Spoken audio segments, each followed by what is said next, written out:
हे बॉक्स इकडं पुढे घेता येतं बघ. कसं कामच वायाचं स्ट्रोक मागून पुढे मागून बघ चालू मध्ये घेता राहतो म्हणजे कंट्रोल लोड येणार. काय लोहे केले का चिंतिता विठ्ठले, एका चिंतिता विठ्ठले, एका चिंतिता विठ्ठले.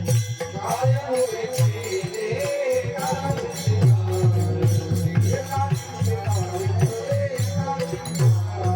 सर्व साधनांचे सार भव सिंधू तरी पार, भव सिंधू तरी पार, भव सिंधू तरी पार. सर्व साधनांचे सार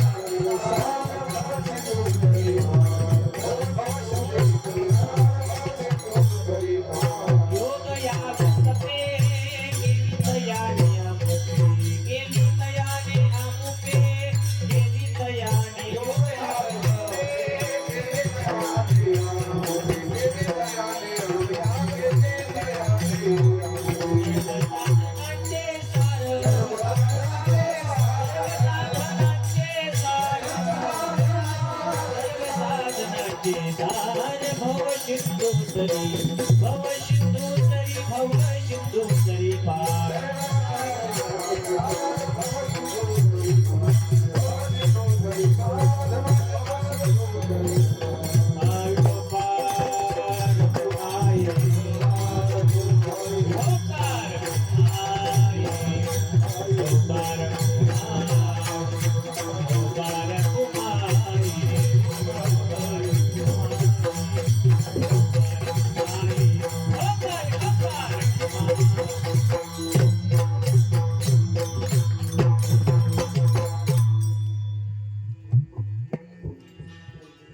श्री हरिकीर्तनाची साथ भजन सम्राट गायनाचार्य श्री हरिभक्तपरायण बाबासाहेबजी महाराज सातपुते, गायनाचार्य युवककार श्री हरिभक्तपरायण श्यामकांतजी महाराज भोर, त्यांना प्रदांगावरती साथीला श्री हरिभक्तपरायण अमोलजी महाराज बोडके बगडीकर, हरिभक्तपरायण शंकरजी महाराज चांबळे ताहेरपूर. हॅलो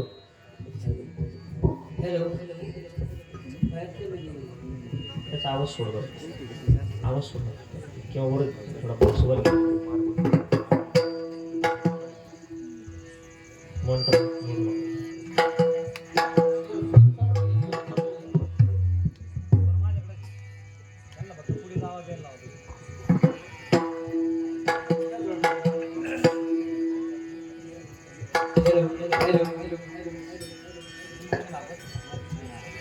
डिले कमी ठेवा म्हणजे आवाज लांब जायचा नाही.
एका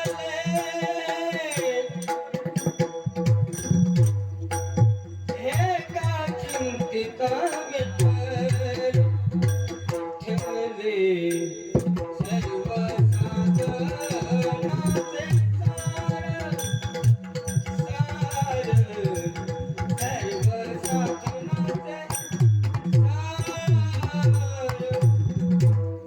एका चिंतिता विठ्ठले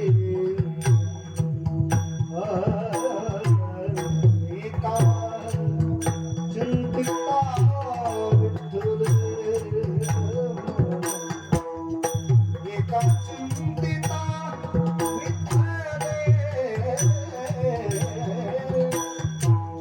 एका चिंतिता विठ्ठले सर्व साधनाचे सार सर्व साधनाचे सार भव सुंदरी पार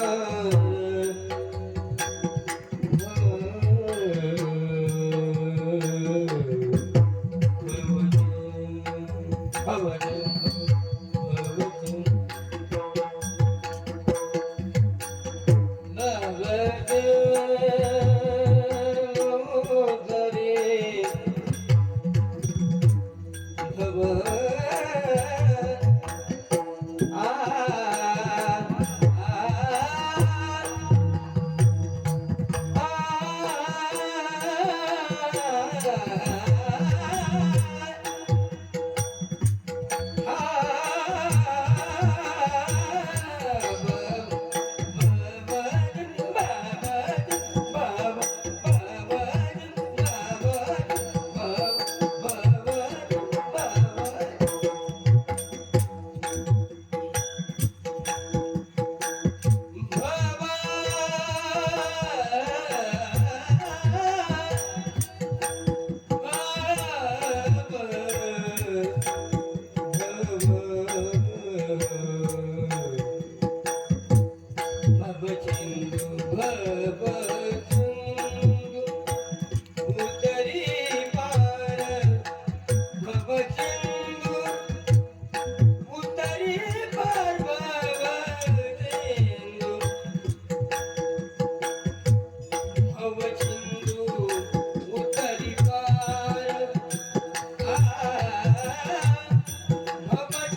काय नो हे केले, काय नो हे केले, का चिंतिता विठ्ठले, सर्व साधनांचे सार, भव सिंधू उतरी पार. योग याग तपे, योग याग तपे केली तयाने आमुपे, सर्व साधनांचे सार, भव सिंधू उतरी पार. तुका म्हणे जपा, तुका म्हणे जपा मंत्र त्रिअक्षरी सोपा, सर्व साधनांचे सार, भव सिंधू उतरी पार. पांडुरंगा करू प्रथम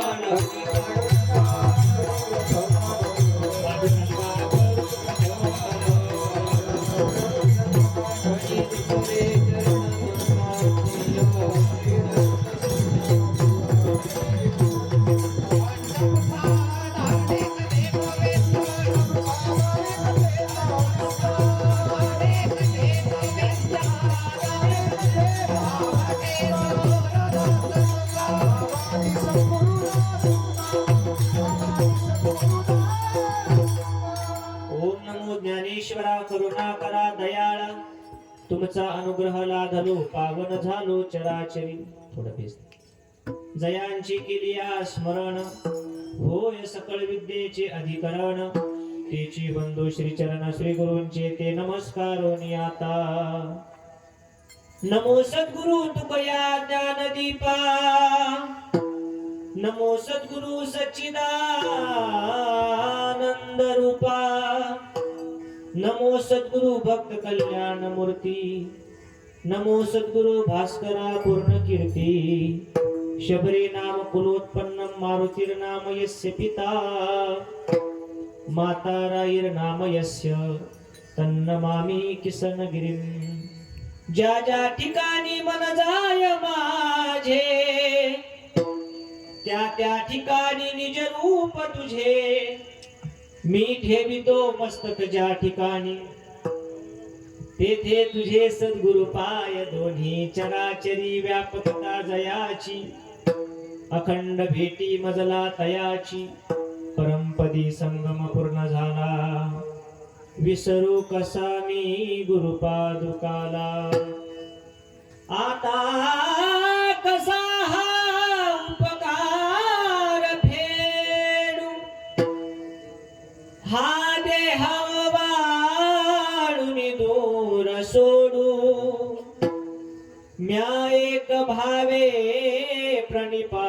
केला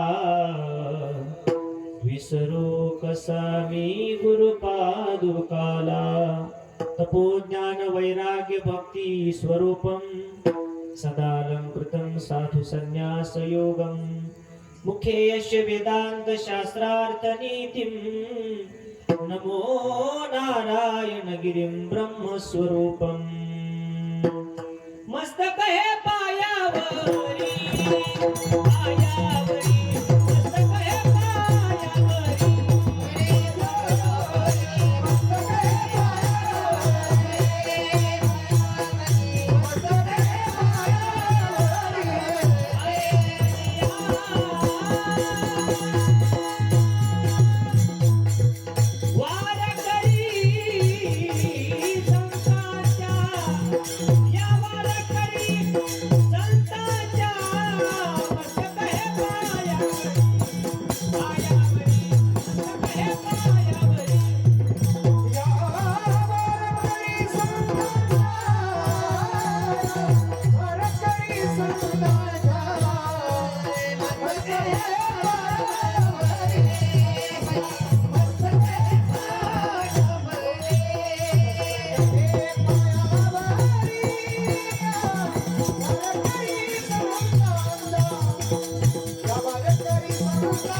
पायावरी केले एका चिंतिता विठ्ठले सर्व साधनांचे सार भव सिंधू उतरे पार प्रस्तुत प्राप्त प्रसंगी कीर्तन रूपी सेवेकरिता गायलेला अभंग महान भगवत भक्त देवमान्य संत मान्य जगमान्य हिंदुहृदय सम्राट वारकरी संप्रदायाचे कळस श्रीमंत श्री जगद्गुरु तुकाराम महाराज यांचा भगवंताच्या विठ्ठल या नामाचं सामर्थ्य आणि जीवनामध्ये आलेला अनुभव सांगणारा हा अभंग आहे. विढाल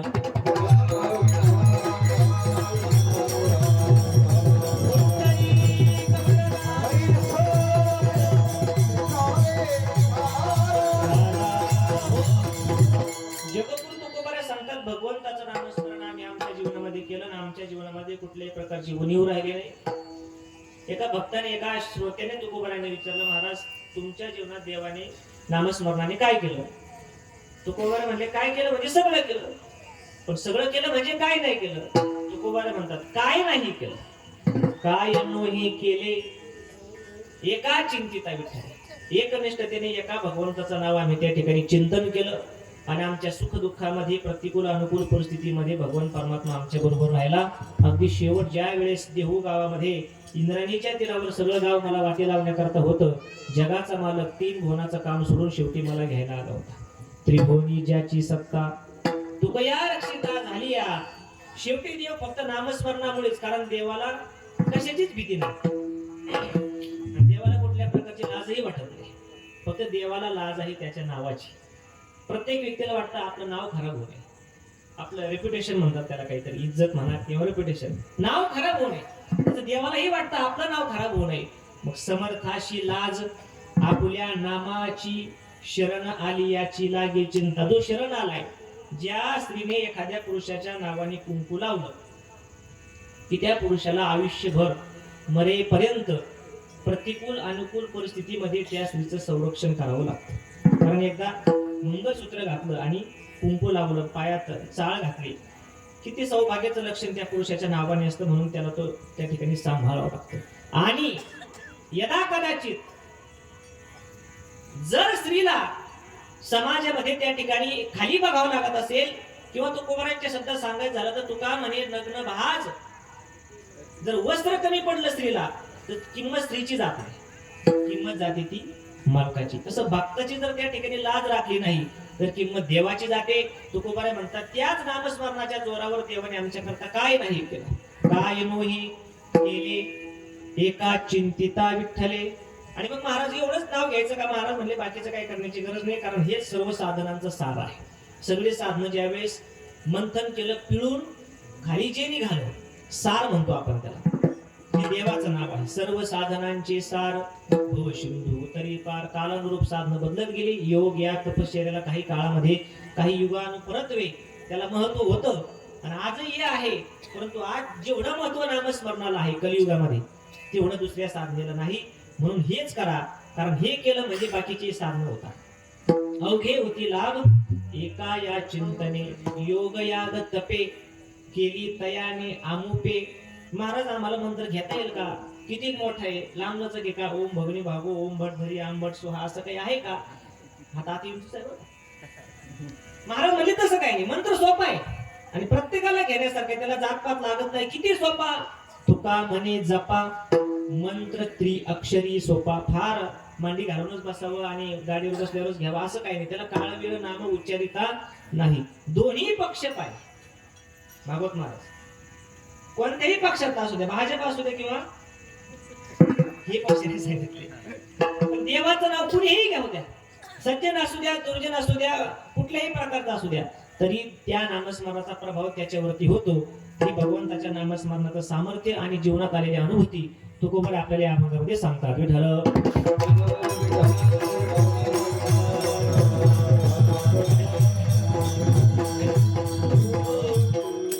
शिवेपूर्वी थोडासा परिहार द्यायचा. तो असा सालावाद प्रमाणे 8 वर्षापासून चालत असलेला आपला हा सप्ताह, आणि या सप्ताहामध्ये सप्ताह नाही म्हणता येत, हा 5 दिवसाचा आहे सप्ताह. म्हणजे सप्ताह कशाला म्हणतात?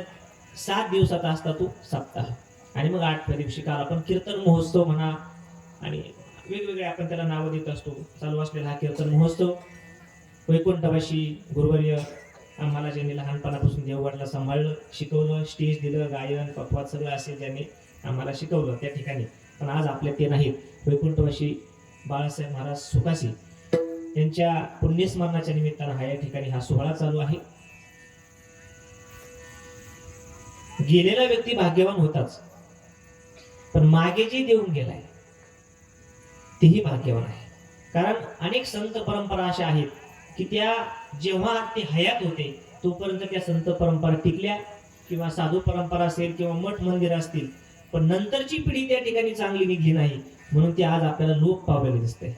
पण आजही वैकुंठवासी पूजनीय बाळू महाराजांनी या आपल्या नागपूरमध्ये सुरू केलेला हा विठ्ठल आश्रम आणि त्यांच्या दोनही मुलांनी, आमचे महेश महाराज सुकाशी आणि आमचे योगेश भाऊ सुकाशी, हे दोन्ही आमचे गुरुबंधू देवगडला असताना सर्व देवगडची माझी विद्यार्थ्याची टीम आलेली आहे. आणि महेश आणि योगेश हे दोन्ही, महेश महाराज आणि योगेश महाराजांवरती सर्व या परिसराचं प्रेम आहे. तुम्ही यांना प्रेम देताय आणि म्हणून पहिल्याच दिवशी एवढी संख्या निकम महाराज उपस्थित आहे.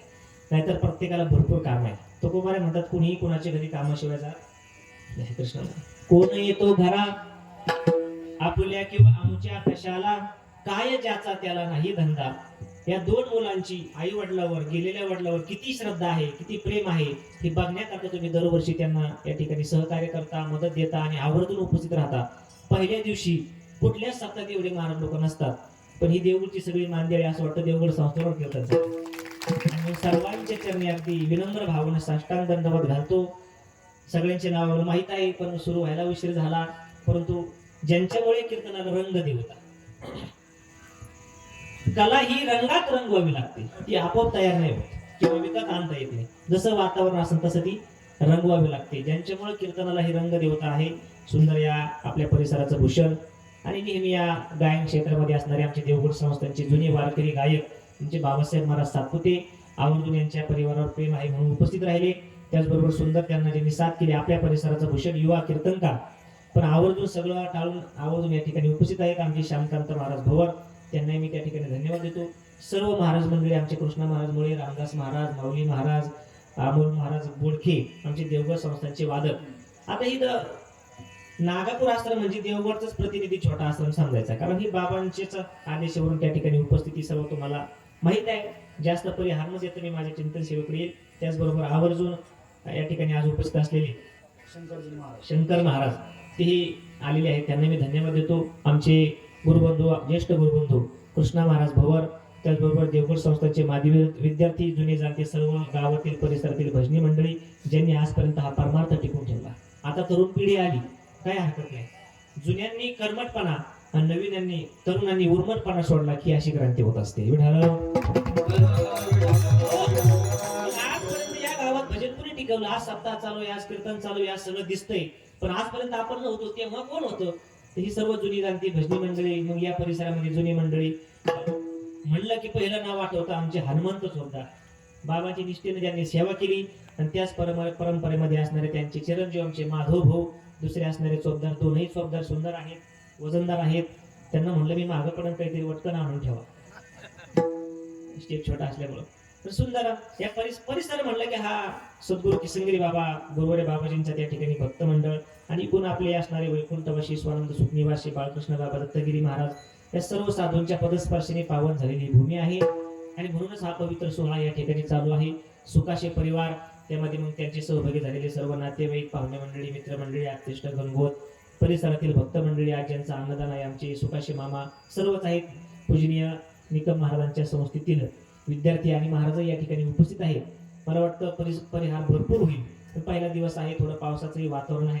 आपल्याला 9ला 5-10 मिनिटं कमी असताना सोडायचं आहे. झालं काय, आता बोलण्यासारखं भरपूर आहे. या परिसरात कीर्तनकार म्हणून पहिल्यांदा आलोय, पण कृष्ण महाराज रात्र झाली लहान आणि हे सोंगी विठाल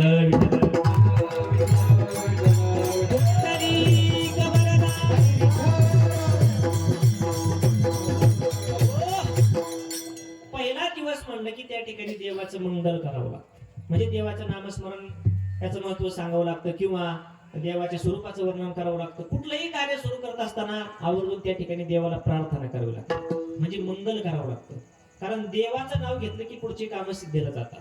तेने सकळ सिद्धी जगी झाले पूर्ण काम, किंवा सकळ मंगळ निधी श्री विठ्ठलाचे नाम आधी.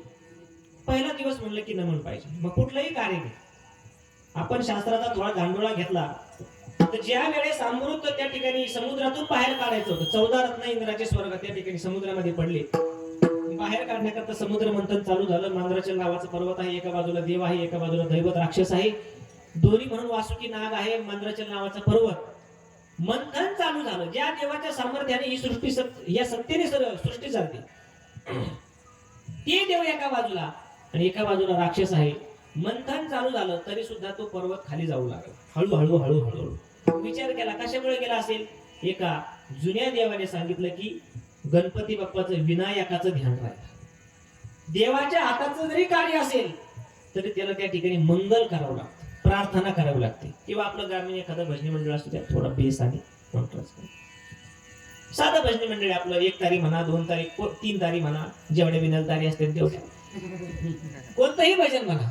आणि स्वरात असू द्या नसू द्या, पण सुरुवात करताना आधी काहीतरी देवाला नमन करतात. 1 तारी असेल तर हे गणराज गणपती, किंवा आपलं वारकरी भजन असेल अलंकापुरी पुण्यभूमी, संतांना किंवा देवाला प्रार्थना करावी लागते. कारण प्रार्थनेशिवाय आज तरी आपलं काम सिद्धीला जात नाही.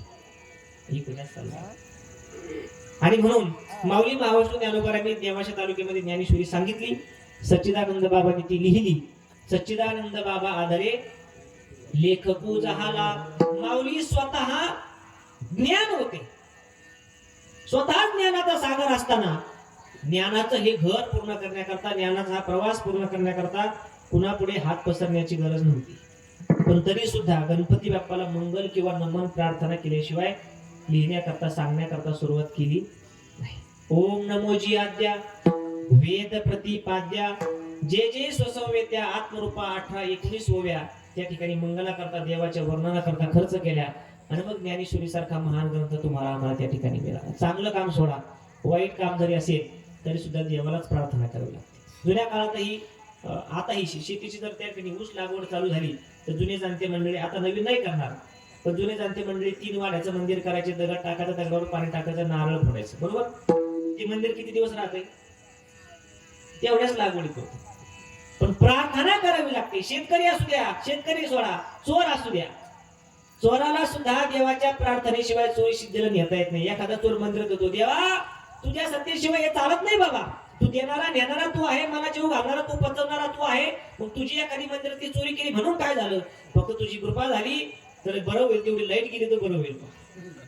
हे जुने माणसं म्हणायचे ना, पाप्याच्या डोळ्यात पडो माती, काहीतरी म्हण होती. काम लागू दे सुतोपाती, पाप्याच्या डोळ्यात पडू माती. म्हणजे कुठलंही काम नाही, त्याच्याकरता देवाला प्रार्थनाच करावी लागते. प्रार्थनेशिवाय आज काय होते, आज बरेच मंडळी प्रयत्न करताना आपल्याला दिसतात, पण ते त्या ठिकाणी जीवनामध्ये सक्सेसफुल झालेले दिसत नाही. कारण त्यांची प्रार्थनेवरती त्या ठिकाणी श्रद्धा नाही, विश्वास नाही. प्रयत्नाची पराकाष्ठा करतात, पण चुकूनही कधी देवाला हात जोडत नाही. देवाचं नाव आधी घेतलं पाहिजे, कुठलंही काम असू द्या. चुकूनही देवाला हात जोडत नाही. आज विद्यार्थी शाळेमध्ये भरपूर अभ्यास करतात, काही काही प्रयत्नाची पराकाष्ठा करतात, तरीही आठवत नाही, देवाला हात जोडत नाही. काही काही फक्त प्रार्थना करतात, जीवनात प्रयत्न कधी झोपर मारत कधीच करत नाही. मग प्रयत्न आणि प्रार्थना या दोन्हीची जोड असल्याशिवाय आपलं यश आपल्या दारात येत नाही. यशाला प्रयत्नाबरोबर प्रार्थनेचीही जोड लागते. काही काही मुलं वर्षभर मोबाईल बघत बसतात, वर्षभर, आणि मग पेपर आला का आदल्या दिवशी गाईड फाडितो, कागद फाडितो, कापून नेतो. जिथं रामदास महाराज एकाच वर्गात होता आम्ही, जिथं जागा भेटेल तिथे आम्ही ते घेऊन यायचो. याने देव प्रसन्न नव्हती. यश कधी येते, नापास होण्याची भीती कोणाला आहे? ज्याने अभ्यासच केला नाही, ज्याने अभ्यास केलाय, प्रयत्नही केले आणि प्रार्थनाही केली, त्याला माहिती आहे आपण नक्कीच पास होणार. पण ज्याला नापास होण्याची भीती आहे, काय झालं, एक विद्यार्थी होता, अभ्यास केला नव्हता, निकालाचा दिवस आला. आई वडील म्हणले, अरे बाबा एक काम कर, तुझा निकाल आहे, भोंग्याचा आवाज कमी कर, आम्हाला तुझा निकाल बघण्याकरता यायचंय. तू वर्षभर घराची कडे लावून बघत बसत होता, किती पुस्तकं वाचले असतील, तू आता बघू दे आम्हाला आनंद, शाळेमध्ये तेवढा आमचा सत्कार झाला तर बरं होईल आम्हाला महाराज. आणि म्हणून ते त्याच्या बरोबर जाणार होते. त्याने आधीच्या त्याच्या एका मित्राला सांगून ठेवलं, म्हणले, अरे अर्जुन, म्हणले तू पुढे शाळेत जा आणि माझा निकाल बघ, नक्की मी नापास होणार आहे. म्हणले 1-2 विषय तरी जाणार, पण आई वडिलाच्या आधी मला समजून सांग की माझे 1 विषय गेले, 2 गेले, म्हणजे त्यांना शाळेत येऊनच नको द्यायला, इकडे थांबून. अर्जुन म्हणला, अरे बाबा तुझ्या बरोबर तुझे आई वडील राहतील, माझा आवाज व्यवस्थित येतो तुम्हाला? शेवट येतो का? शेवट येत असेल तर हात वरती करा. हा, येतोय. अरे मग तुझे आई वडील तुझ्या बरोबर राहतील, मी तुला कसं सांगायचं? त्याने सांगितलं, एक काम कर, 1 विषय गेला तर जी हरी म्हण. आता अर्जुनही चित्र, 2 विषय गेले तर अरे बाबा रामकृष्ण हरी म्हण, 3 विषय गेले तर जे हरी रामकृष्ण हरी म्हण. ठरलं. निकाल बघण्याकरता अर्जुन गेला. हा याच्या आई वडिलांना घेऊन चालला होता. दोघांची मध्ये रस्त्यामध्ये गाठ पडली. अर्जुनही गप आणि ज्याचा निकाल होता तोही गप. अरे बाबा जय हरी. अर्जुन काहीच म्हणायला तयार नाही. जय हरी,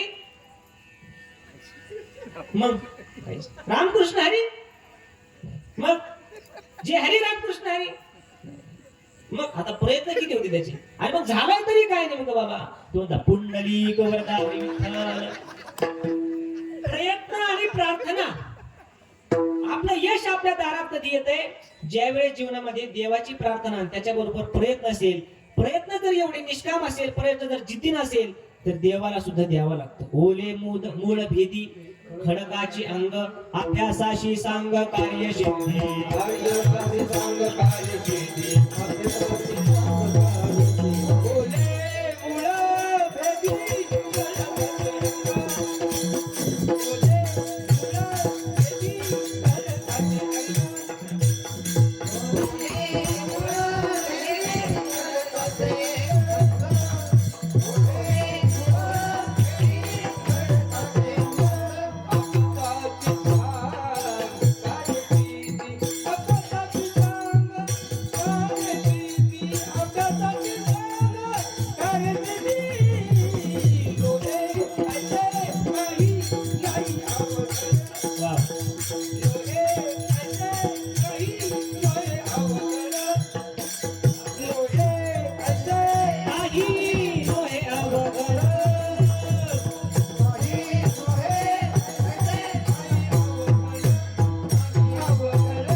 अंग. प्रयत्न आणि प्रार्थना जीवनामध्ये फार महत्वाची आहे. म्हणून पहिल्या दिवशी आपण मंगल पराभंग देवाचं नामस्मरण म्हणा, स्वरूप म्हणा, आपण या माध्यमातून बघणार आहोत. जगद्गुरु तुकोबरांचं 3 पद्धतीचं जीवन तुम्हाला आम्हाला बघता येईल. म्हणजे तुकोबरांनी कृष्ण महाराज परमार्थ शिकवला, पण 3 अवस्थेमध्ये शिकवला. 3 अवस्थेतून पुढे गेल्याशिवाय कुठलेच व्यक्ती किंवा कुठलंच फळ परिपक्वतेला जात नाही. 3 अवस्था आहे प्रत्येकाच्या जीवनामध्ये: बाळपण, तरुणपण आणि वृद्धपण. फळाला सुद्धा अवस्था आहे. बालपण आहे, कडूपण आहे आणि गोडपण आहे.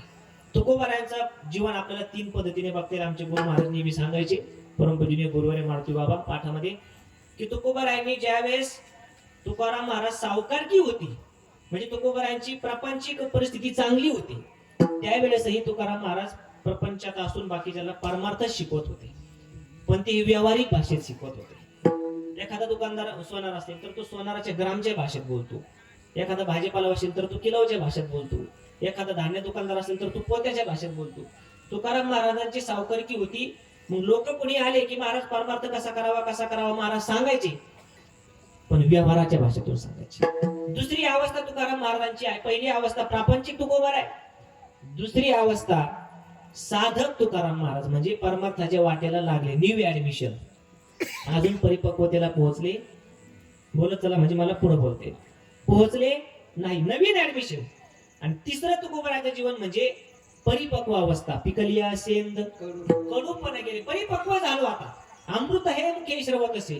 तीनही अवस्थेमध्ये तुकाराम महाराजांनी परमार्थ शिकवला. कुणी तुकाराम महाराजांकडे आलं की महाराज म्हणायचे देवाचं नाव घ्या, म्हणा विठ्ठल विठ्ठल. एखादा म्हणला मला भूक लागली, म्हणा विठ्ठल विठ्ठल. महाराज मला तहान लागली, म्हणा विठ्ठल विठ्ठल. महाराज व्यवहारात तोटा झाला, म्हणा विठ्ठल विठ्ठल. पहिल्यांदा परमार्थ शिकवत असताना तुकाराम महाराजांनी व्यावहारिक भाषा शिकवला, कारण सावकारकी होती आणि दुकानदारी होती. दुकानदारी अशी असते, आपलाही तोटा नाही आणि गिराकाचा तोटा नाही, आपलाही जास्त फायदा नको आणि त्याचाही जास्त फायदा नको, याला दुकानदारी म्हणतात. मग तुकाराम महाराजांना परमार्थ शिकवला. महाराज म्हणले बाबा हो, प्रपंचात राहून परमार्थ करावा, संसारी असावे, वासोनी नसावे, भजन कीर्तन करावे वेळोवेळा. संसार त्या ठिकाणी वाटूला नका होऊ देऊ, पण परमार्थही करा. का? इकडचा जर तोटा झाला तर तिकडचं काहीच हाती लागणार नाही. मुद्दलात पडे तोटा ऐसा खोटा उदीम,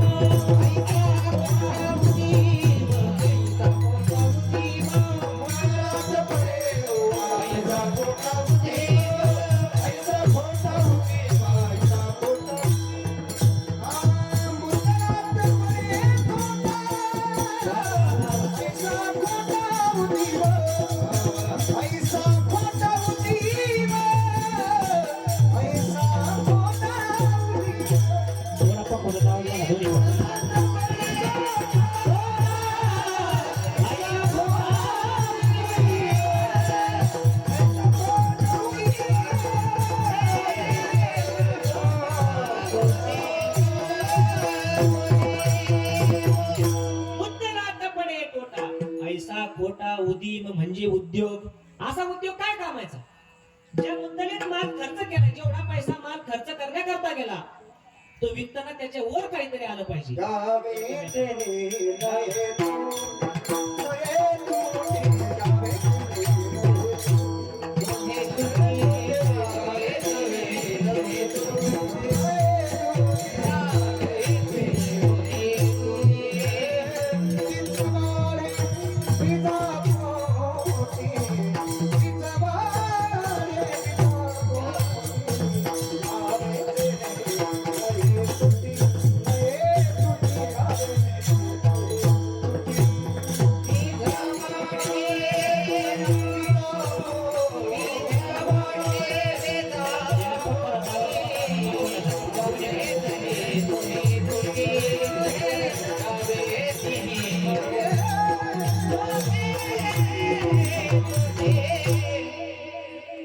बीजवाडे बीजापोटी, पुढे खावे जेणे घ्यावे जेणे न येत होती. एक बीज दिलं की दुसरं आलं पाहिजे. तुकाराम महाराज म्हणतात एका बीजा केला नास मग भोगिले कनिश. तसं मुद्दली जो माल घेतलाय, दुकानदार केसे 50,000चा केला घेतला, महिन्याचा हिशोब केला 70-75 तरी भरले पाहिजे. महिन्याचा हिशोब केला आणि 25 राहिले, मग तू काय बिड्या पेत होता दुकानात. मुद्दलात पडे तोटा ऐसा खोटा उदीम. असा उद्योग काय कामाचा नाही. आज आपण बाजारात गेलो तर वेगवेगळ्या प्रकारची गिऱ्हाईक बघायला मिळतात. आमचे गुरुवारी उमेश महाराज दसरे नेहमी सांगत असतात, असा उद्योग काय नाही. प्रत्येक क्षेत्रात गेलं की त्याचा काहीतरी लिखावट पाहिजे. आपण कितीला माल आणला, कितीला दिला, खर्च किती, वाहतूक किती, त्यामध्ये उसने किती, उधारी किती, रोख किती, त्याचा ताळा पाहिजे.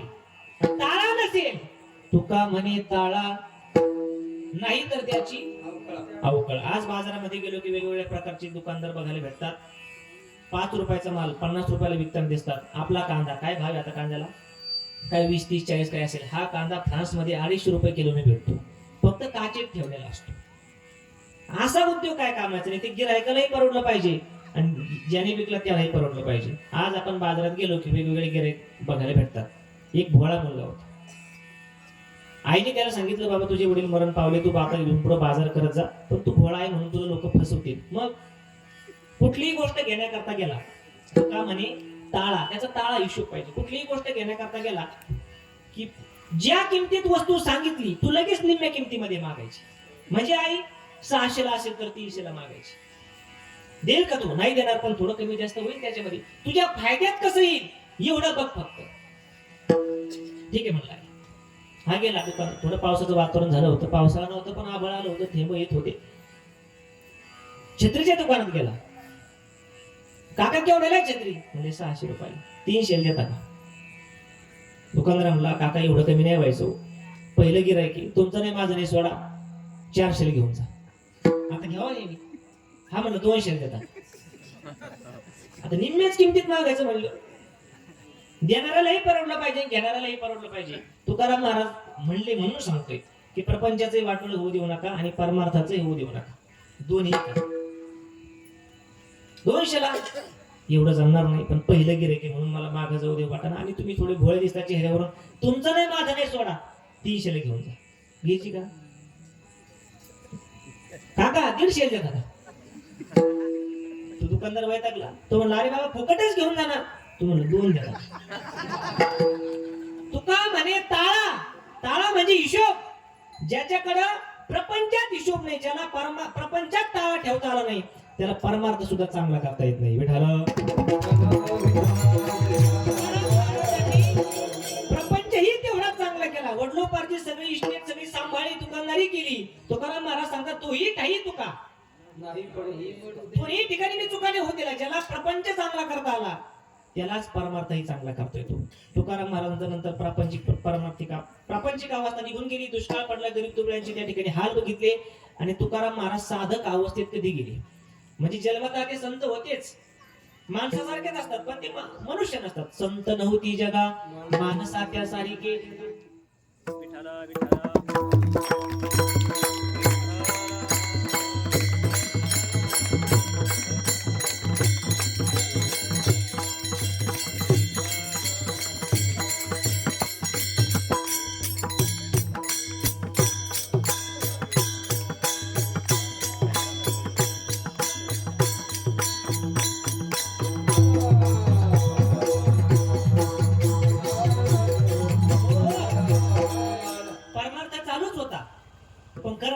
कामामध्ये काम, काही म्हणा राम राम. ही प्रापंचिक अवस्था निघून गेली. दावणीचा बैल मेला, दुष्काळ पडला, बायको मेली, मुलगा मेला, एक भाऊ वैली निघला, एक सैन्यात निघून गेला, आणि वडीलही आधीच गेले होते. बाप मेला न कळता, नव्हती संसाराची चिंता. मग गरीब दुबळ्यांचे हाल बघावले गेले नाही. मग धान्याची कोठर उघडी केली. आता परमार्थात ऍडमिशन झाले. साधक अवस्था नवीन वाटेला लागली. महाराज म्हणले, मला सुरुवात कशी झाली माझी परमार्थाची? मला कसा परमार्थ करावा लागला? जेव्हा प्रतिकूल परिस्थिती असते तेव्हा कोणालाही पंगत देऊ वाटेल.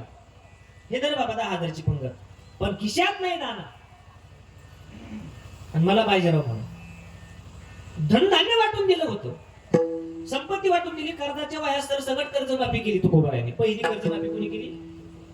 साहेब आता इंजिनियर साहेब. सर सगळं बरं का, त्याला 4 व्हीलर आहे, याच्याकडे 2 व्हीलर आहे, याच्याकडे बकरे आहे, आणि याचा प्लॉट आहे बाबा बजाज नगरला. असं काही नाही. सर सगळं कर्जमाफी केली. स्वतः महाराज प्रपंचातून मोकळे झाले. म्हणजे पैसेच राहिले नाही, धनच राहिलं नाही. तरी परमार्थिक अवस्था ती टिकून ठेवण्याकरता महाराज म्हणले, मला परमार्थ कसा वृद्धिंगत करावा वाटला. गावात दर्शनाला मी रोज जायचो. गावचं मंदिर पडलेलं होतं, आणि ते तुकाराम महाराजांना बघवलं नाही. गावातील रस्ते चांगले असतील, गावातील मंदिर चांगले असतील, गावात पाण्याची सोय असेल, गावात रोड चांगले असतील, शाळा चांगल्या असतील, कॉम्प्युटर शाळा असतील, विहिरी असतील, तलाव असतील, सगळे गावची सोय असेल तर त्या गावचा सरपंच चांगला म्हणायचा. गावचं मंदिर चांगलं असेल तर त्या गावातला महाराज जागृती असं म्हणायचं. आमचे गुरुवारी बाबाजी नेहमी सांगत असतात, घरही चांगले बांधा, पण त्याबरोबर मंदिर चांगले ठेवा. महाराजांना पडलेलं मंदिर चांगलं वाटलं नाही. मग म्हणले मंदिर बांधावं, पण पैसे नव्हते. कर्ज घेऊन तुकोबरायांनी मंदिराचं काम केलं. ही साधक अवस्था आहे. गावीचे देऊळ होते जे भंगले गावीचे देऊळ होते जे भंगले गावी देऊळ होते देवंगले गावी देऊळ होते देवंगले गावीचे देऊळ होते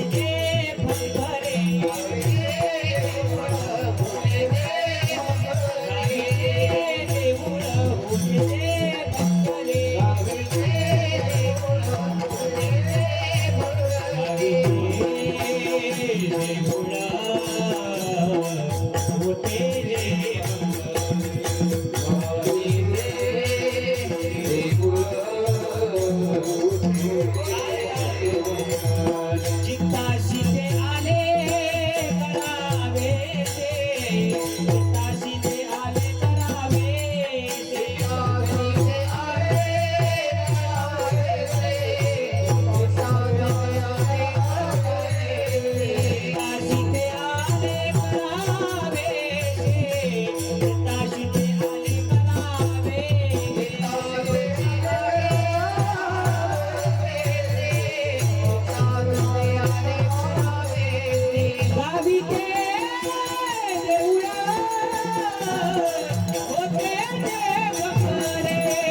गावीचे देऊळ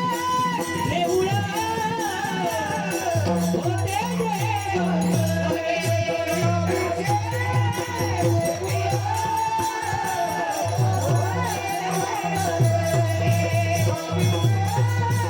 देवघरे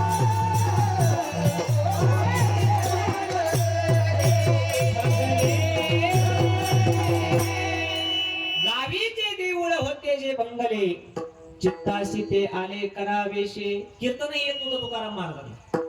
तीन अवस्थेत तुकाराम महाराजांनी देवाचंच नाव घ्यायला लागलं बरं का. प्रपंचातले आले तरी विठ्ठल विठ्ठल म्हणा. साधक अवस्था आहे आता. मंदिर बांधलं, कीर्तन येत नव्हतं. काही पाठ केली, संतांची उत्तरे, हरिपाठ, ज्ञानोबारांचा हरिपाठ वाचला, ज्ञानेश्वरीचे पारायण केले, एकनाथ महाराजांच्या भागवताचे पारायण केले, वेदाचे पारायण केले. आणि हे करता करता करता तुकोबरांनी पहिलं कीर्तन एकादशीला केलं गावातल्या मंदिरात देहूमध्ये. ही झाली साधक अवस्था. अजून परिपक्व झाली नाही. ज्या वेळेस तुकाराम महाराज परिपक्व झाले, म्हणजे स्वतः सगळं प्रतिकूल अनुकूल परिस्थितीत महाराजांनी परमार्थ चालूच ठेवला, तेव्हाही जरी कोणी आलं, म्हणजे तीन पद्धतीचे लोक तुकाराम महाराजांकडे आले. प्रपंचात ज्या वेळेस तुकाराम महाराज होते तेव्हाही आले. आता परमार्थाला लागले, चला बुवा आता बायको मेली, घरदार सगळं, दुष्काळी आटेला, द्रव्य नेला मान, स्त्री एक अन्न करता करता मेली, बैल मेला, अपमान झाला, गावात धिंड निघाली, लोकांनी त्या ठिकाणी निंदा केली. आता तुकाराम महाराजांकडे जाऊन विचारू, महाराज आता कसं वाटतंय? म्हणतात ना लोक, कोरोनात मला म्हणायचे तुम्ही फवारा मारायचो. कोरोना शेतकरी माणूस एक दिवस वडील म्हणले, जा तुला येतं का बघ बरं. फवारा मारण्याकरता गेलो. महाराज तुम्ही फवारा? म्हणलं कुठं तुझ्या वावरात मारतो बाबा. ज्या वेळेस कीर्तनात चालू असतात तेव्हा लोकांना फार पोटात दुखतं लय, म्हणजे ते ऑपरेशन कशानेच करता येते. नाव ठेवणारे लोक असतात. ज्यावेळेस तुकाराम महाराज सावकारकी होती, पैसा होता हाताजवळ, दुकानदारी होती, तेव्हा महाराज म्हणायचे विठ्ठल विठ्ठल म्हणा. अप्रतिकूल परिस्थितीत कोणी म्हणून परमार्थ करा. बायको मेल्यावर कोण म्हणून बरं बायको मेली चांगलं झालं, एखाद्याला वैतागलेला असतं तर म्हणून. पण महाराजांची बायको मेली तरी सुद्धा महाराज म्हणले बरं झालं पीडा गेली. प्रपंचातले माणसं म्हणू शकतात, पण परमार्थाची जी अंतःकरणाची वृत्ती झाली, तो काय म्हणा. प्रपंचामध्ये एकाची बायको मेली, म्हणूनही मेली, त्याला मी काय करू, योगेश झालं मेली, त्याची प्रेत यात्रा चालली, वैतागलेला होता असं म्हणू शकतो. प्रेत यात्रा चालली, समोर त्या हातामध्ये गाडगे घेऊन चाललेला, प्रेत यात्रेपुढे एक कुत्र सजवलेलं होतं, त्याला फुलं वगैरे टाकले, हार घातले, त्याच्या अंगावर गुलाल टाकलेला, आणि वाजित गाजित प्रेत यात्रा चालली होती. अशी प्रेत यात्रा गावकऱ्यांनी पहिल्यांदाच पाहिली होती. की प्रेत यात्रा आहे पण एवढ्या आनंदात कशी काय? नेमकं एका सद्ग्रस्ताने विचारलं समोरच्या, त्याच्या समोरच्या व्यक्तीला, अरे बाबा काय प्रकार आहे? आणि या सद्ग्रस्ताची बायको मेली म्हणते. तो गाडगे घेऊन चालला, त्याची बायको मेली. नाही नाही नाही, हे बाकीचं, हे कुत्र गुलाल, हे फुलं उधळणं, हे याचा काय प्रकार नाही म्हणे. ही बायको याला फार त्रास देत होती, ही कुत्र डसून त्याची बायको मेली, म्हणून आनंदात प्रेत यात्रा घेऊन चालला. तो हळूच म्हणला, काका कुत्र मिळत का म्हणजे मागचे मी ऐकलं सगळे रडणारे नंबरला लागा म्हणले माग सकाळपासून पडतो यार असे म्हणू शकतात पण जिथे सहकार्य पाहिजे परमार्थ आणि प्रपंच करता ती गेली तरी महाराज म्हणले विठ्ठल विठ्ठल म्हणा.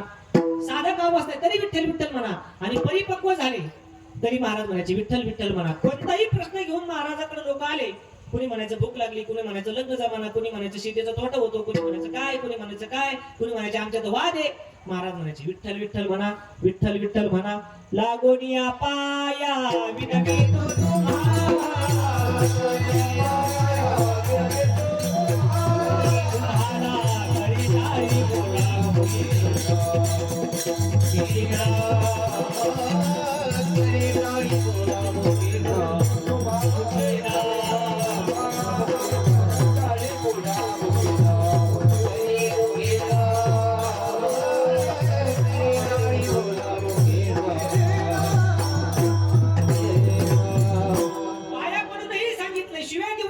विनंती करून सांगितलं.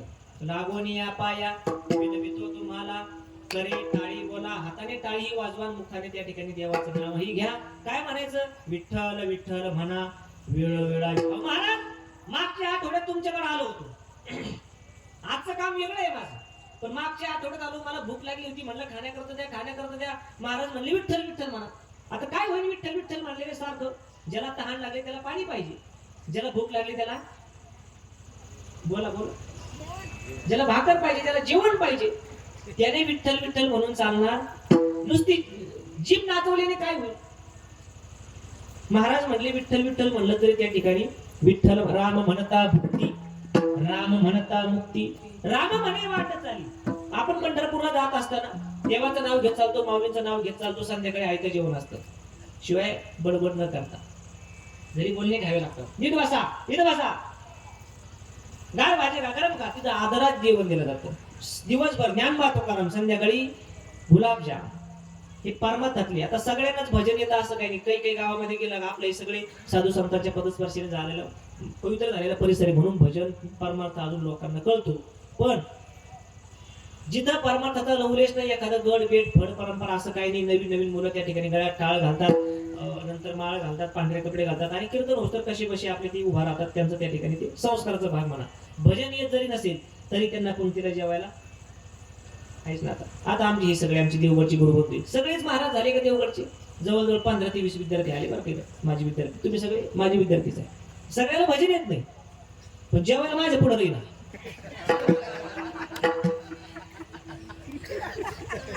काय म्हणायचं मला का? कारण धर्म मंडपात आहे, परमार्थ आहे हा. विठ्ठल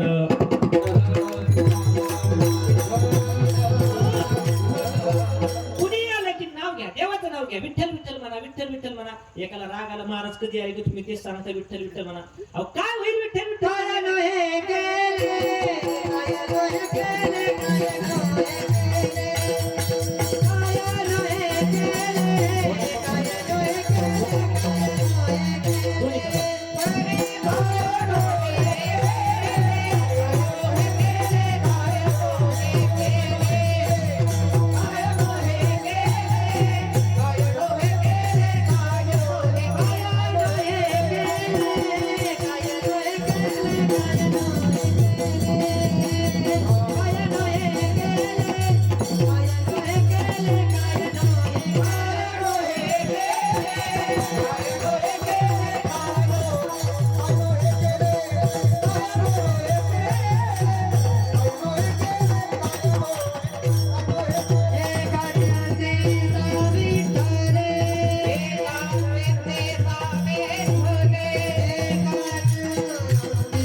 काय नोहे केले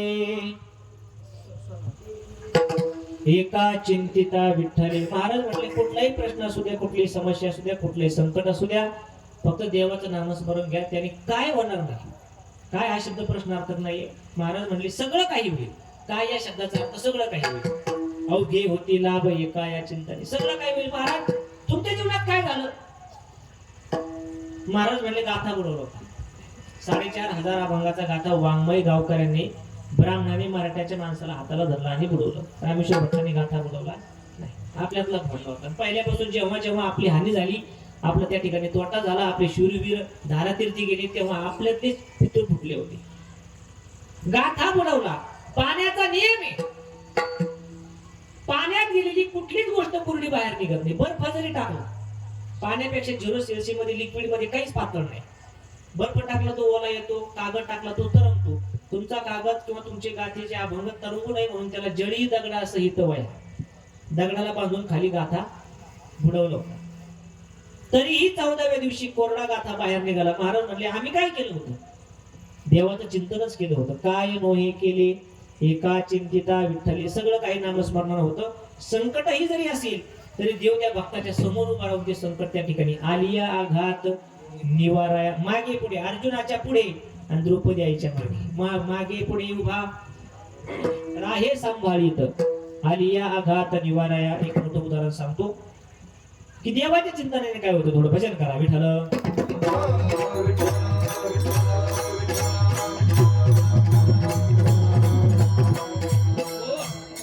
आईसाहेब जणाई लहानपणापासून वडिलांनी पंढरपूर मध्ये सोडलं. नामदेव महाराजांना सांगितलं की आमची एवढी लहानी लेक सांभाळा. कोणाला सांगितलं. माझ्याकडे बघा. नामदेव महाराजांना की आमची एवढी मुलगी सांभाळा बा, तुमच्या दारात तिची इच्छा आहे पंढरपूरला राहायची. नामदेव महाराज म्हणले ठीक आहे. मग आता फुकट कोणाच्या घरी खायचं नाही म्हणून काहीतरी काम करावं. मग 14 जणांचं कुटुंब दळण दळण्याचं काम. जुन्या काळात महिला मंडळी दळण दळायच्या. आता माणसाने विचारलं कुठे चालली. दळण आणायचं. जुन्या महिलांना ते काम होतं. आईसाहेब दळायचे. सुंदर माझे जाते फिरते बहुतुके ओव्या गाऊ कौतुके तू एरे बा विठ्ठला. देवाला दया नाही आली. कारण एका भक्ताला शब्द दिला होता की या विटेवर तोपर्यंत उभा राहील जोपर्यंत मृत्यू लोकात आई वडिलांची सेवा चालू नाही. उतरला देव विटेच्या खाली. पण शेवटी महिलाचा आवाज आहे. महिलांना जन्मताच गाण्याचा गुण असतो. त्या भारताच्या भारतरत्न गान कोकिळा होऊन गेल्या लता दिदी यांचा कंठ मागितला होता दुसऱ्या देशाने रिसर्च करण्याकरता की काय या कंठामध्ये एवढा सुंदर आवाज. महिलांना विशेषतः जन्मता गाण्याचा गुण असतो. काहींना खाण्याचा गुण असतो. इथलं नाही सांगत. आलं तर निव्वळ योगायोग समजावा. हे आमच्या इकडचं चालू आहे. पण गाण्याचा गुण असतो. तरीही भजन चालू ठेव. जात्याच्या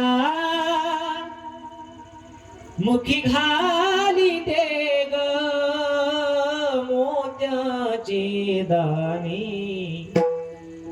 तुझ्या कृपेने मला विठ्ठला नाही काही उणे. सावळ्या नाही काही उणे. विठ्ठला नाही काही उणे. नाही काही उणे. सनाई करीते हरी भजना.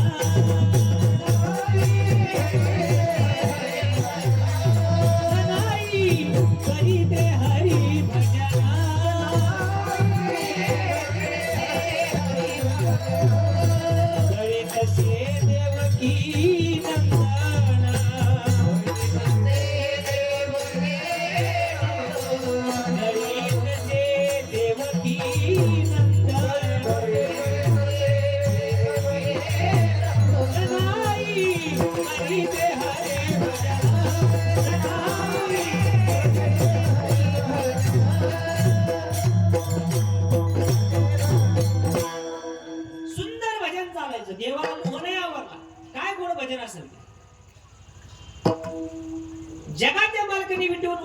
नामदेव महाराजांच्या घरात रोज पहाटे 2:30-3 वाजता आईसाहेबांना उठायच्या आधी आईसाहेबांनी झाडून ठेवायचं, नंतर केर भरू, देवाने येऊन केर भरावा, झाड लोट तरी जनी केर भरे चक्र पाणी, नाऊ घालायच्या, जातेवर दळण लागायचे, एक हात देवाने लावावा आणि एक आईसाहेब लावा, सारखं रोजचा नित्यनेम चालू होता.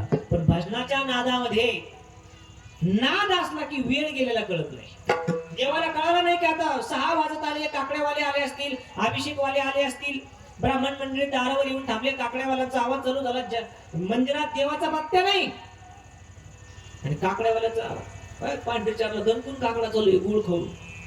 देवाला आवाज आला इकडं कुठं नामदेव महाराजांच्या घरात, उठा पांडुरंगा प्रभात शिवयोगा झाला, समयोगा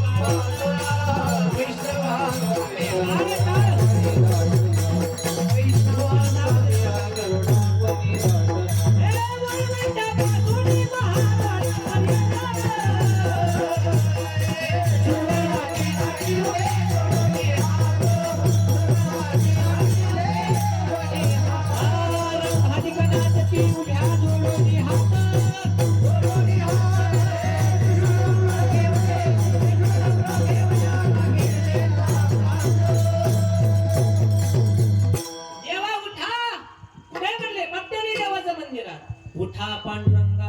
काय भक्त आले म्हणले देवा, वाळवंटापासून महाद्वारापर्यंत दर्शन पाहायला लागली. भक्त सामान्य नव्हते, स्वतः महादेव आले होते. काकड्याचा आवाज चालू झाला. कसे आले? तुळशीची माळ गळ्यात, कपाळाला गोपीचंद लावलेला, हातावर खांद्यावर पताका, गळ्यात टाळ, तुळशीची माळ. ही गात नाही, तुळशीची माळ गळ्यामध्ये टाळ, पताका बांधून काठीला, विठ्ठला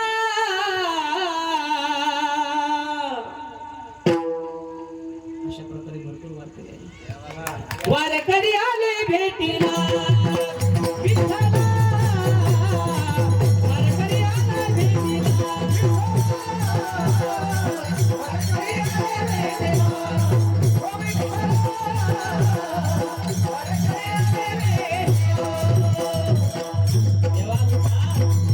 मुकुंदा उठ श्रीधरा, अरुणोदय झाला. देवाने आवाज ऐकला, गडबड देव निघून गेले, पण मोबाईलचा डाटा चालूच. म्हणजे तिथं शालू विसरले, स्वतःचा नवरत्नाचा शालू, आणि आईसाहेबाची वाकळ मंद अंधारामध्ये घेऊन गेले. आता देव सुद्धा भक्ताचीच परीक्षा पाहतो, कोणाची परीक्षा देव घेत नाही. आपल्यासारखे असे अर्धा किलो गुळ घेऊन भजन करणारा देव परीक्षा घेत असतो का? आपल्याला पाणी लागत आहे, गुळ लागत आहे. आईसाहेबाच्या देवाने परीक्षा घेतली, शालू त्या ठिकाणी ठेवला, वाकळ घेऊन गेले. ब्राह्मणांना कळालं चोरी झाली. कुणी चोरली? इकडे तिकडे फिरायची गरज नाही, राजशाही पद्धत होती, सेवक होते, नोकर होते, सगळे पकडून आणण्याकरता. कोण चोर? जे रात्रंदिवस देवाच्या नावाने भजन करते म्हणले. कोण? म्हणले झाला. बघा म्हणले तिची गोधडी वाकड इथं आली, इथं पडली असेल, मुद्दे मारासहित चोर सापडलाय, पकडून आणा म्हणले ते. आणि सेवक गेले पकडून आणण्याकरता. स्वप्नार त्या काळातले राजाची पकडलं, लगेच हातात बेड्या, पायात बेड्या, गळ्यात बेड्या, आणि पंढरपूर मध्ये मिरवणूक काढली. लगे राजा पुढं. राजा असाच होता. राजाने लगे मृत्यूदंडाची शिक्षा देऊन टाकली. म्हणजे देवाची चोरी केली, हुशार रात्रंदिवस देवाच्या नावाने टाळ वाजता आणि चोऱ्या करता, मृत्यूदंडाची शिक्षा दिली. पण विचारलं, चोरी जरी केली असेल तर भारतीय दंड संहितेनुसार इंडियन पिनल कोड सेक्शन 193 मरणारा व्यक्ती कितीही नालायक असू द्या तरीही त्याला शेवटची इच्छा विचारली जाते. अरे बाबा, इतक्या दिवस कारागृहामध्ये राहिला, इतक्या दिवस लोकांतात राहिला नाही, तुझी शेवटची इच्छा आहे का काही मरणाऱ्या व्यक्तीची? तुला मॅगी खायची का? तुला पाहुण्याला वळायला भेटायचं का? देवगडला जायचं का? पंढरपूरला जायचं? काय इच्छा आहे तुझी? काहीच इच्छा नाही म्हणले माझी. चोरी केलेली नसताना आणि गुन्हा सिद्ध झालेला नसताना आधीच माझ्या हातात पायात बेड्या टाकल्या. काय न्याय आहे तुमच्या दारात? समाजाने, प्रजेने मला त्या ठिकाणी बेड्या टाकल्या. राजेसाहेब, मला काय वाटलं नाही, पण तुमच्या दारात मला मृत्यूदंडाची शिक्षा होती, हा दरबार मला मान्य नाही. उद्धवा चालले आता भाजपमध्ये. अजब तुझे सरकार, लहरी राजा, प्रजा आंधळे, दरबार उद्धवा अजब तुझे सरकारी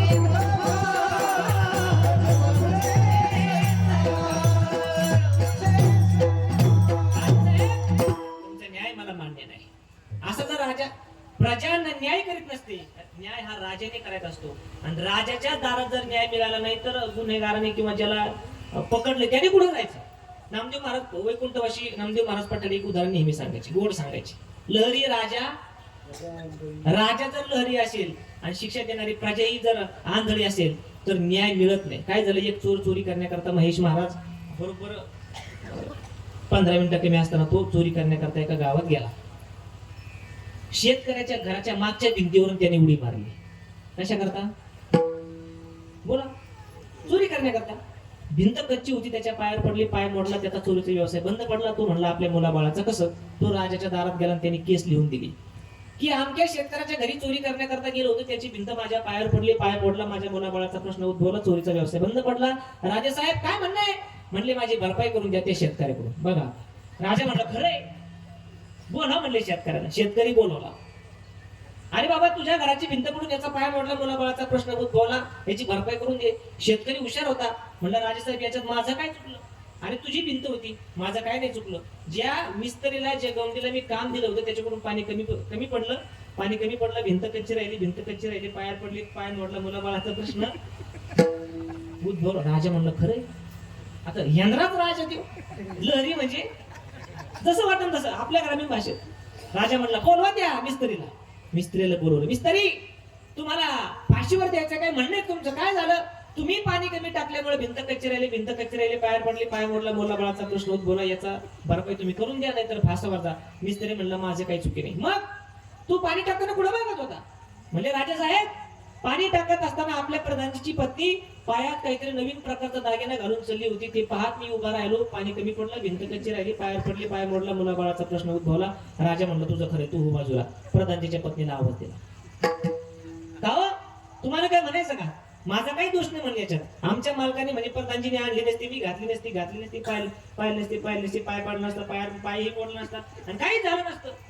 प्रधानजी पुढे या, प्रधानजी हजीर आहे. प्रधानजी पुढे आले. राजेसाहेब माझा काही दोष नाही. मग सोनारानं घडवली नसती, मी आणली नसती ना घातली नसती, त्यांनी पाहिलं नसतं, पाणी कमी पडलं नसतं, भिंत कच्ची राहिली नसती, पाय मोडला नसता, मुलाबाळाचा प्रश्न. बोलवा सोनाराला बोलवलं. सोनाराला काहीच त्या ठिकाणी उत्तर देता येणार. सोनाराला फाशी सिद्ध झाली. दुसऱ्या दिवशी सकाळी 7:15 फाशी देणार. झालं काय, फास गळ्याला लावणार. सोनाराचा गळा नळी फुंकिली, सोनारे नळी फुंकून त्याचा गळा बारीक झाला.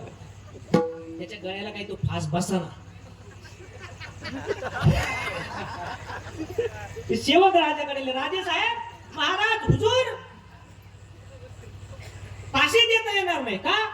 म्हणले याचा गळा बारीक झाला आणि मग फाशी ठरली. म्हणले आपल्या राज्यात नियम झाला का तो मोडले जात नाही. मग राजे साहेब फाशी कोणाला द्यायची.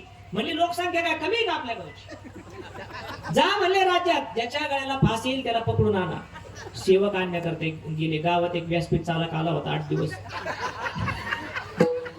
जरा बरं होतं जरा तब्येत. महाराज एवढं तुमच्या गळ्याला लावून पाहायचंय. महाराजाला वाटलं असं काही कपड्याचं मापील घ्यायचं असं काल्याच्या दिवशी. महाराजांनी लावून दिलं. धरला महाराज, उचलून आणला महाराजाच्या दारात. राजे साहेब यांनी मला पकडून आणलं, काय झालं. म्हणले फाशी द्यायची होती, फाशी काय बसताना, मग तुम्हाला तुमच्या गळाला आलं म्हणून द्यायचा. महाराज हुशार हो. आता ती 17 वाजेपर्यंत पेली. महाराज म्हणले कशामुळं काय सगळा प्रकार जाणून घेतला. राजे साहेब अरे वा वा वा, धन्य झालो, वा अतिउत्तम. फाशी द्यायची, लवकर द्या म्हणले, विलंब करू नका, लवकरात लवकर फाशी द्या. राजा म्हणला हा बहुतेक मूर्ख दिसतोय. याद येणारे सगळे म्हणत होते मला फाशी नको, मला फाशी नको. हा पहिलाचे मला फाशी द्या. अमर महाराज राजाने विचारलं अरे बाबा तुला तर फाशी देणारच आहे, पण याद येणारे सगळे म्हणत होते आम्हाला नको. तुला असं काय वर्म काय इथे गुह्यतमम शास्त्रम काय सापडलं तुला की तू म्हणतो फाशी दे. राजे साहेब माझं भाग्य आहे की आजच्या दिवशी मी आपल्या राज्यामध्ये. अरे पण तू काय झालं काय नेमकं. म्हणे राजा आजच्या दिवशी या मुहूर्तावरती तुमच्या समोर जर एखादा मनुष्य मृत्युमुखी पावला आणि फासावर गेला तर त्याचं प्रारब्ध त्याचं कपाळ असं आहे की पुढच्या जन्मी तो मेलेला मनुष्य या नगरीचा राजा होणार आहे. राजा म्हणला भामट्या माझ्याच गावात मधुकरी मागितो आणि माझ्याच गादीवर डोळा ठेवतो. राजा म्हणला थांबा, मला फाशी द्या. मला नाही कळलं. विठ्ठल आई साहेब म्हणले, राजेसाहेब काय शेवटची इच्छा विचारताय? न्याय मिळाला मला तरीही तुम्हाला सांगते काय इच्छा आहे माझी. ज्या देवामुळे माझ्यावर चोरीचा आळ आला त्याचं शेवटचं दर्शन घेते. देवासमोर गेल्या, दर्शन नाही घेतलं. एकदा महिला मंडळ टेम्परेचर तापलं. सरकारच्या लाडक्या बहिणी आला का हप्ता काल 500 रुपये द्या सप्ताहाला पावती. विठाला दर्शन राहिलं बाजूला. मग अरे अरे विठ्ठला मुळ मारेच्या तुझी राजरडकी झाली सगळी शावीची कुणाला तुझे गेले तुला पाहू नका.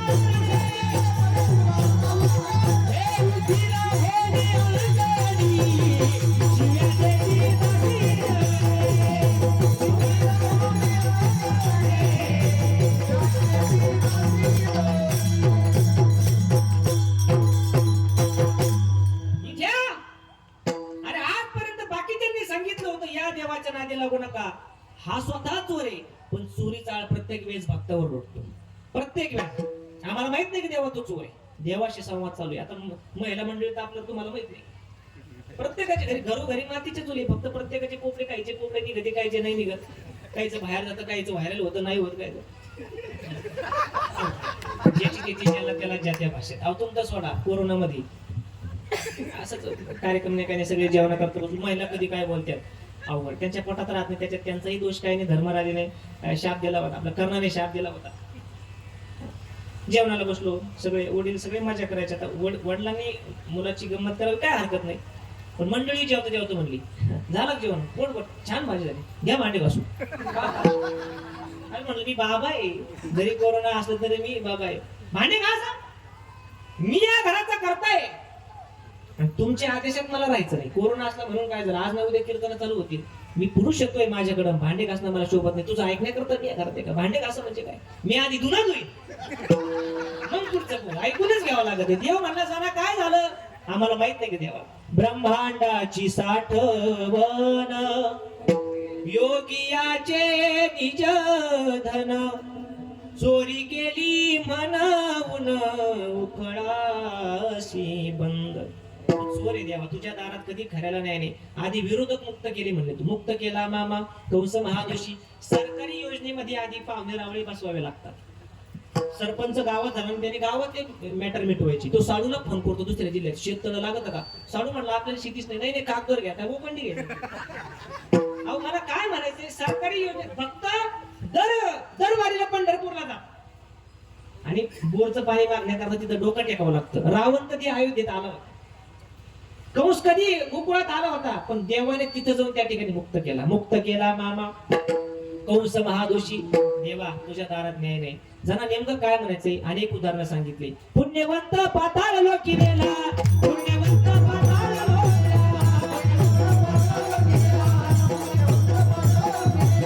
तरी ती तो भाग्यवंत केला. वरण्याचा बहुमान वाढविला. जीवानाचा अपमान केला. धुंद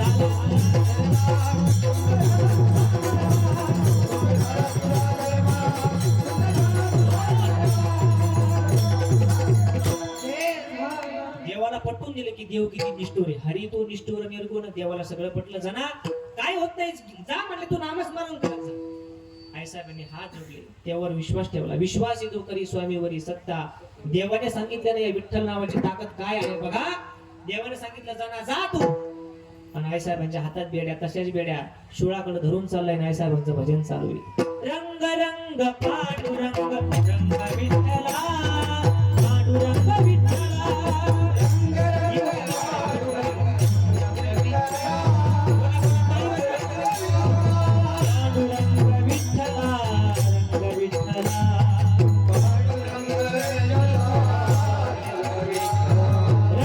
विठ्ठला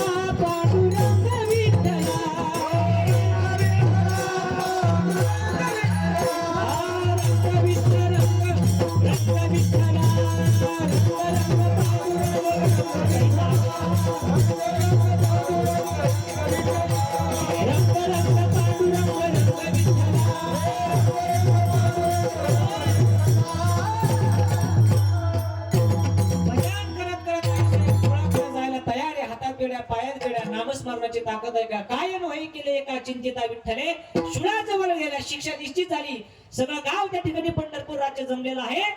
आई साहेबांनी शिक्षा त्या ठिकाणी मान्य केली आणि कोणत्या सुळावर जायचं आहे हे बघण्याकरता सुळाकडे फक्त नजर टाकली. जनीने तो शूळ पाहिला नयनी, अकस्मात पाणी झाले काटे, अकस्मात पाणी झाले काटे.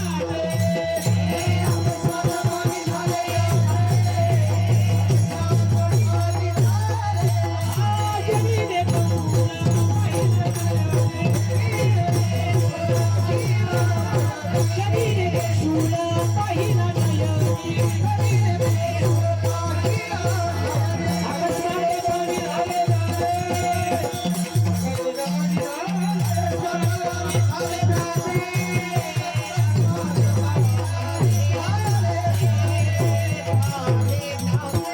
देवाच्या नावाची ताकद आहे. काय नोहे केले एका चिंतिता, देवाला येण्याची गरजच नाही पडली. नामस्मरणाचीच ऊर्जा एवढी होती. सुळावर दृष्टी टाकली, एका क्षणात सुळाचं पाणी झालं. देवा गुभा मागे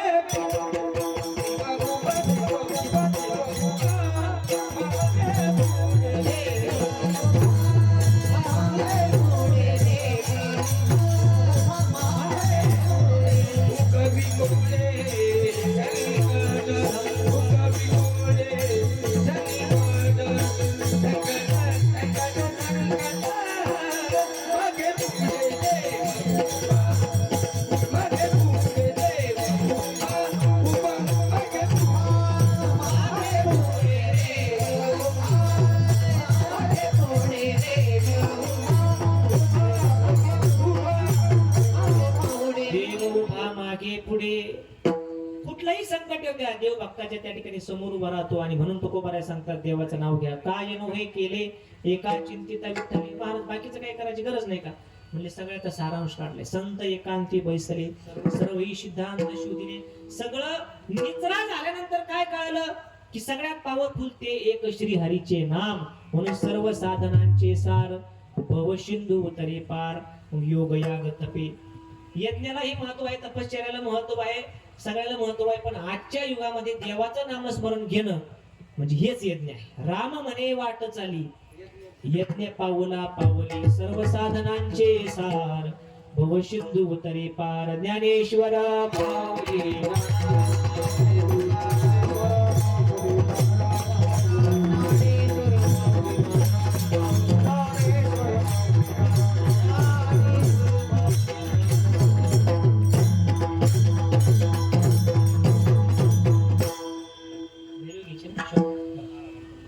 शॉर्टकट करूया ना, घ्या तुम्ही बसा अंदाज मारत बसा. जगद्गुरु तुकोबाराने एकाने प्रश्न विचारला, महाराज घ्या पहिला दिवशी 5-10 मिनिटं बघा बसा पाहुणे. महाराज आम्ही नामस्मरण करायला तयार आहे, पण आम्हाला घेता येईल का? आम्ही माणसं शिकलेली नाही, आमची जीभ लवकर ओळख नाही. महाराज म्हणले फार काही अवघड नाही, फक्त सारखा जप करा. एकदा घेऊन लगे प्रपंचाच्या कामाला लागू नका. तुका म्हणे जपा. महाराज म्हणले जप करा, पण मंत्र कसा आहे? महाराज म्हणले त्रिअक्षरी आहे आणि सोपा सुद्धा आहे. अभंगाचा शेवट. तुका म्हणे जपा, तुका म्हणे जपा, तुका म्हणे जपा, तुका म्हणे जपा. धावा बस सगळ्यांना.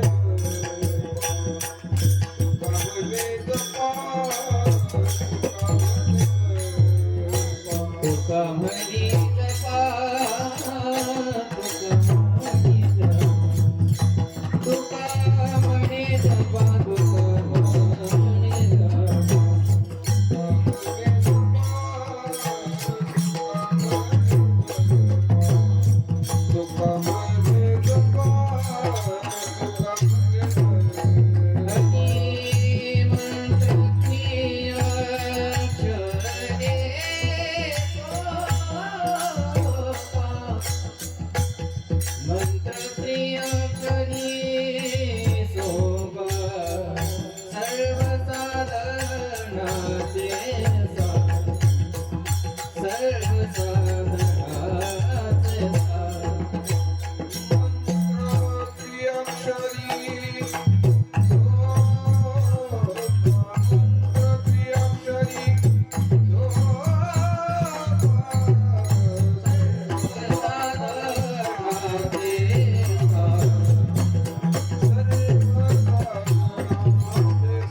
तुका म्हणे जपा मंत्र त्रिअक्षरी सोपा सर्व साधनांचे सार भवसिंधू उतरी पार यथामती यथा